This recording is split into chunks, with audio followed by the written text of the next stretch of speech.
What's going on? In today's video, I'm going to be giving a 75 hard update. So I've been doing 75 hard for the past 2 weeks. I'm on day 14 and I'm already experiencing some benefits. So what I wanted to do in today's video is just share like the 5 or 6 lessons that I've learned and just kind of document my process a little bit.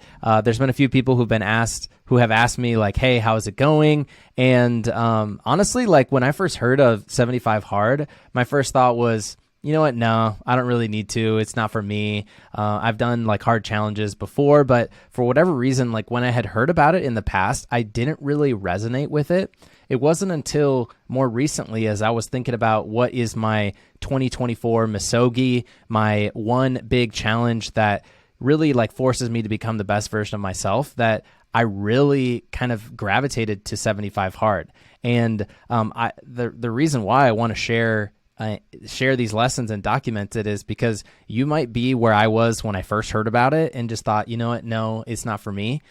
So that's kind of a little bit of the why behind today's video and today's episode. So first, 75 hard, what is it? It is a mental toughness program and it consists of a couple of different rules.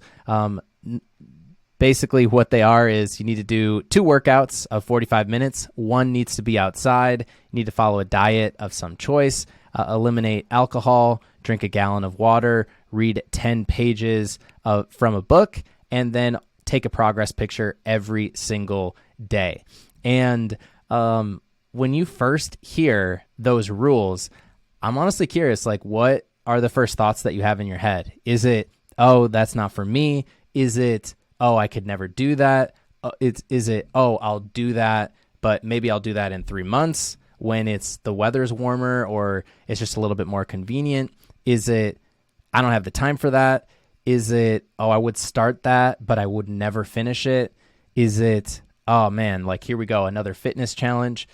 The reason why I say pay attention to your self-talk and what is the first thing that comes into your head is because the first thing that I've really noticed from doing this challenge so far is I'm way more aware of that little voice in my head. And I think for a lot of people who are probably watching this, you're maybe an entrepreneur, you're a high achiever, you're somebody who works in a competitive, stressful environment, you probably have done a decent amount of personal development and really tried to become aware of yourself and your self-talk. But this challenge has brought that to an even higher level. Because for me, I've really noticed how a lot of times, like that little voice in my head wants to stay safe. How that little voice in my head maybe makes a decision but avoids the next step. How that little voice in my head like wants to procrastinate and put off the second workout or like eat something that I really probably shouldn't. So the number one thing that I've noticed is I've just become way more aware of that little voice in my head and my self-talk. And I'm recognizing how that it's just like it's impacting me in some of these different areas. And if I were to just like stop the challenge right now, I already feel like my self-talk has gotten a lot better. I already feel like I've gotten way more aware of that little voice, and I feel like I've already gotten way better control of it. Because a lot of times the things that we do are uncomfortable. As entrepreneurs, as high achievers, it's not easy. And that's when the little voice comes up. But what you really don't want to do is negotiate with that little voice and push things off or do it later. And I'm recognizing how I can actually control that little voice in my head and almost like eliminate it entirely. And so the first 14 days, that has probably been like the biggest thing that I've experienced. And the thing that I want to point out is like, this is very subtle. It's not like a very like drastic change, but it's a very subtle thing. And I'm starting to see that little voice everywhere. And so when you start to recognize it and you recognize that pattern and you start to improve it, then things just become a little bit quicker. You make decisions quicker. You follow through on things right away. You put things off a lot less. And that has been the number one thing that I have noticed so far is I'm way more aware of that little voice in my head, and the things that are holding me back. And I've been able to push through those and not negotiate with that little voice as much as I did before. And that's probably been the biggest thing. Another thing that I wrote down is one of the main things that keeps coming up is avoiding the second workout. So throughout the day, I typically do my first workout like right away in the morning around 5:30, 5:45. Then I have an option to do the second workout at like 4 o'clock from 4 to 4:45 before I go pick up my girls, or I end up having to do it after they go to bed, which is around 8 o'clock or 7:30, 8 o'clock. And whenever I have the second workout later in the day, the longer I wait for that second workout, the more I keep telling myself like, oh, I don't have the energy to work out. I don't really want to do it. And it's really interesting to notice because it's happened a couple of times where I have to do the second workout at 8, 8:30, and I really just don't want to do it. But I end up doing it because I need to like check it off of this list, and I need to push through, and I need to make it happen. But once I'm about usually 10, 15 minutes into that second workout, that little voice like starts to become a lot more quiet. And you get out there, and I'm going for a run outside at like 8 o'clock, and it's dark out. It's actually really peaceful. The weather isn't as cold as you make it up to be, and it's really just not that bad. So a lot of times that thought of like, I just don't have the energy to work out, or I don't really want to do this, it is not that hard to actually push through it. You just need 10 minutes of exercise. You need 15 minutes, and then it's fine. So that has been a big thing that I have noticed, and it's really just not as bad as you think it's going to be. So if you find yourself in that place of like saying that out loud or thinking it, and it prevents you from following through, I just want you to know it's usually not as bad as you think. Another really big thing for me has been what I've noticed about the decisions that I make around food. So with the diet, what I have been doing is I've eliminated sweets. I've eliminated a lot of the fried and processed foods. And I did this starting on December 26th. So it was actually kind of hard. Like after Christmas, New Year's, there's cookies everywhere. There's chocolate everywhere. I'm somebody, because I work out so much, I usually eat ice cream or making breakfast for my girls. A lot of times we have like pancakes or waffles or things like that.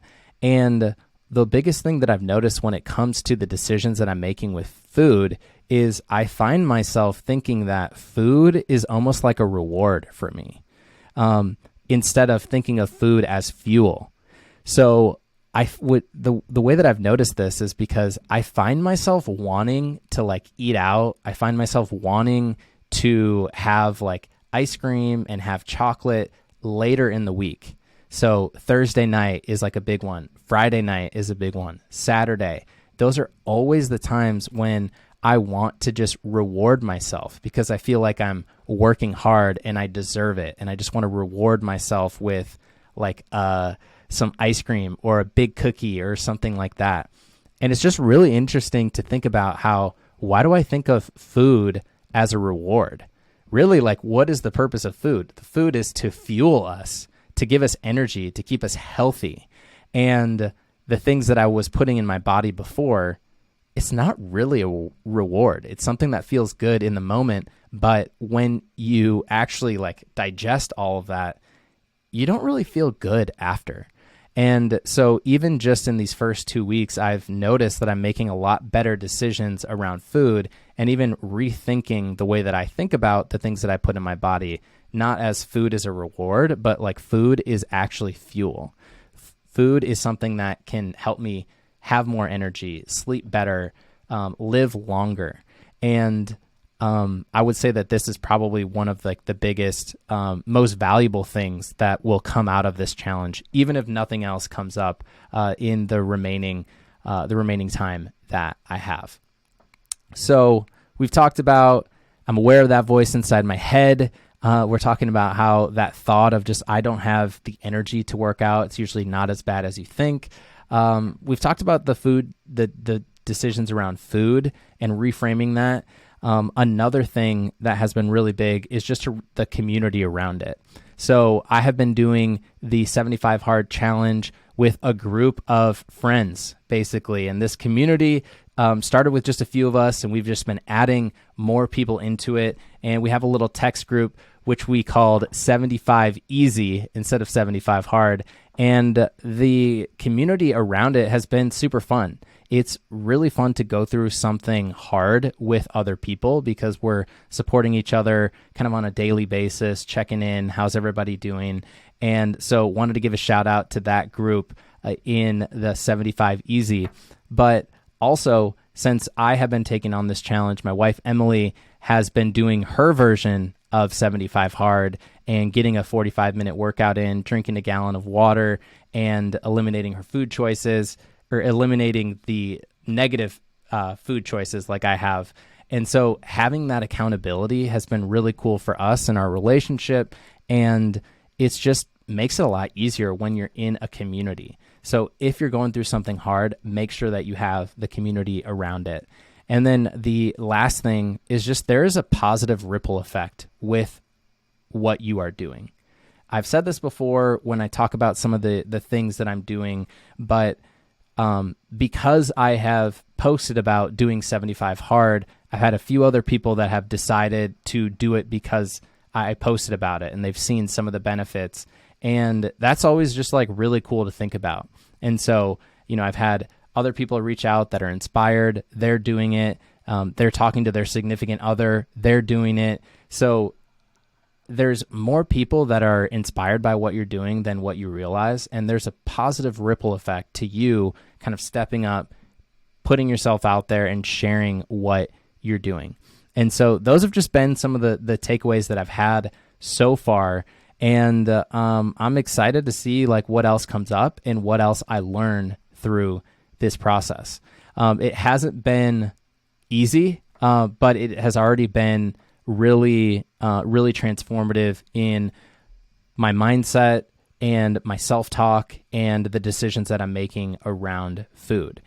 Probably the most annoying thing is that second workout, especially if I put it off.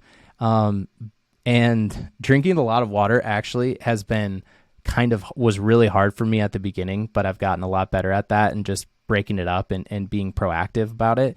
But if you are somebody who is kind of in that headspace of thinking about how you can build momentum in 2024, if you're somebody who maybe was like where I was at, and when you first heard about this challenge and you thought, you know what, no, it's not for me. I don't have the time. I'm not the type of person that does that kind of thing. I'll do it next year. I'll do it in a few months when it's more convenient.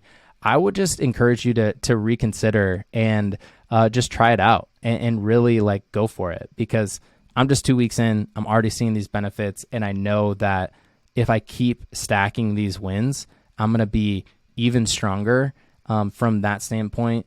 And I'm already thinking ahead to what comes after this, because a lot of the things that are in the challenge, like the workouts, the water, the food choices, those are things that I think are just going to become my new standards. And then I'm going to build on top of it. So just wanted to do this episode, talk about my experience so far. And if it's something that resonates with you, let me know. Like, what was your biggest takeaway? If you want to take on this challenge, send me a DM on Instagram or comment on this YouTube video, and I can add you to the group. And just appreciate you for being a part of this and learning along there, right there with me. So hope you're having a good day. Talk to y'all soon.